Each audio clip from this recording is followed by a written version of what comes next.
पण नंतर मी एक विचार केला की या जगात असे पण लोक आहेत की देवाने माझा एक पायच घेतलाय, पण असे लोक आहेत ज्यांना दोन पाय नाही. असे पण लोक आहेत ज्यांना दोन पाय दोन हात सुद्धा नाही.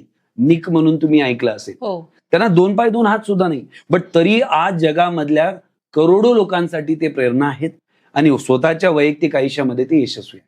मग जर ते दोन हात दोन पाय नसताना करू शकता, कोणी दोन पाय नसताना करू शकता, कोणी हात नसताना करू शकता, आणि मॅडम त्याच्यापेक्षा मोठी डिसॅबिलिटी काय, ज्याचं शरीर पूर्ण चांगलं आहे पण माइंड, ज्याला आपण मतिमंद म्हणतो, जर ते सुद्धा तिथून पुढं आपलं एक नवीन दिशा शोधून समाजावर इम्पॅक्ट पाडू शकता, तर मी का नाही पाडू शकत. मी याला एक पहिली स्टेप अशी म्हणेल की how to come out of depression. म्हणजे जेव्हा तुम्हाला असं वाटतं की मला सगळीकडनं प्रॉब्लेम येत आहे, तेव्हा सगळ्यात पहिली स्टेप गरजेची ती म्हणजे आस्किंग राईट क्वेश्चन्स.